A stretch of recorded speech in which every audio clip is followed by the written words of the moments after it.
दोस्तों, इतिहास में मुगल बादशाहों के बारे में काफ़ी कुछ लिखा गया है, लेकिन औरतों का जिक्र कम ही किया गया है। एक ऐसा ही नाम है गुलबदन बानो बेगम का। तो दोस्तों, आज की इस वीडियो में हम आपको गुलबदन बानो के बारे में बताएंगे कि आखिर वो कौन थी। बाबर की बेटी गुलबदन इतिहास की पहली महिला इतिहासकार रही है। उन्होंने हुमायूं की जिंदगी लिखी। गुलबदन का जन्म अफगानिस्तान के काबुल में 1523 में हुआ था। उनकी परवरिश सौतेली माँ रानी माहम बेगम ने की थी। माहम मुगल बादशाह हुमायूं की माँ थी। इस तरह गुलबदन का बचपन शहजादे हुमायूं के साथ गुजरा था। मुगलों की तरह गुलबदन को फारसी और तुर्की की अच्छी जानकारी थी। कविताएं लिखने और किताबें पढ़ने की शौकीन रही गुलबदन अपने भतीजे अकबर के काफ़ी करीब रही थी। अकबर ने ही उनसे पिता हुमायूं की जीवनी लिखने की गुजारिश की थी।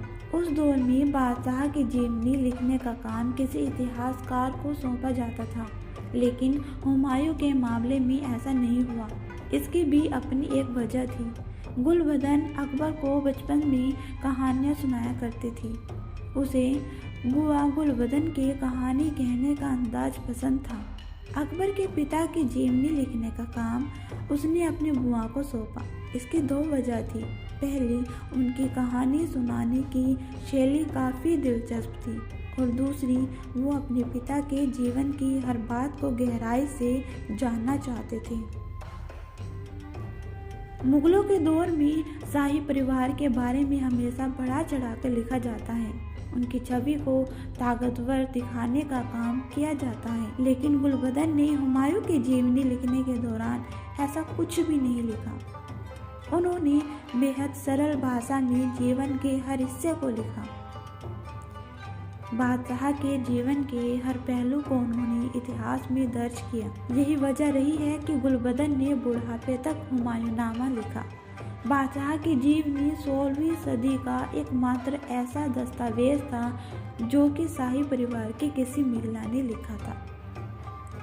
हुमायूंनामा में मुगल शहजादी ने बादशाह के शासन के अलावा जनान खाने यानी हरम के बारे में भी कई दिलचस्प बातें लिखी।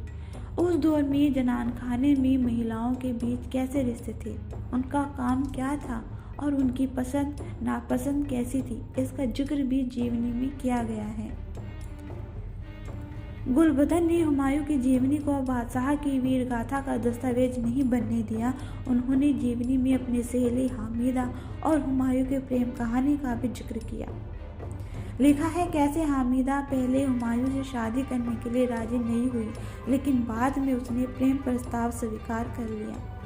पिता बाबर के बारे में बताते हुए लिखा है कि जब 22 साल की उम्र में हुमायूं बीमार पड़े थे तो बाबर किस तरह उनको लेकर परेशान रहे थे।